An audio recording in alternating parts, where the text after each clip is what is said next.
Assalamualaikum warahmatullahi wabarakatuh. Video kali ini kami akan membahas tentang macam-macam mobil orang Belanda. Banyak.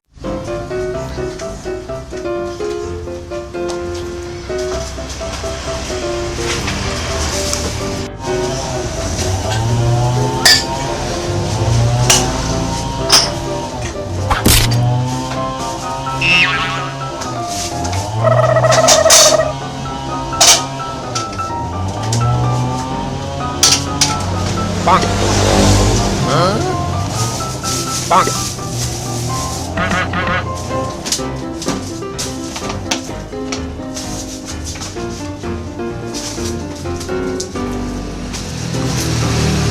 Bang. Bang. Bang. Yeah.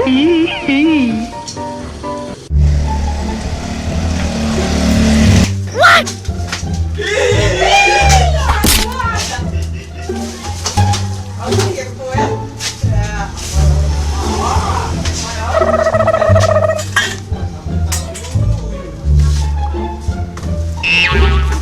Bang. Huh? Bang. Bang. Bang. Bang. Bang. Bang.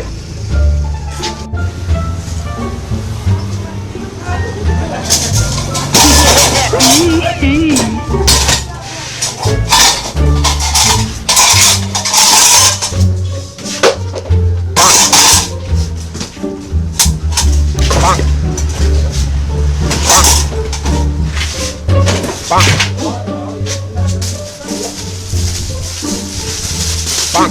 Aku dah. Aku. Malah. Barai dah. Tunggu dah. Tolong dah. Tiku.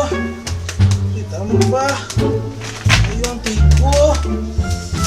Tiku ya lo dah. Oh yo. Ditambah. Itu rasa dua dah. Dan 1 juta kurang 90 dah.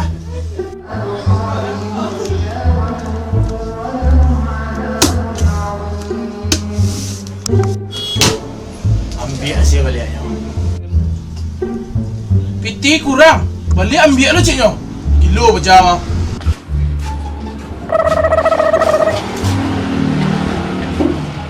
Bang. Kau raja orang. Kau 5.000. Bang. 3.000 lah aja. Modalnya 4.000. Bang. Sibuk dah awaknya. Nyawa malai. Dah sampai gua lagi ah. Modal semua sewa kan. Wah malai mau dorong ya. Bang. Saya 5.000 aja aja. Ikut nasa kau 1.000 dah. 5.000. Kecil ada. Kuaci mah tanya orang 5.5 kuaci dia kau 1.000. Motoi lo balik mana motoi? Motoi tambah aja kau. 5.5. Nah, sibuk. Kuaci 6.000. Bang, lo pajang ngali.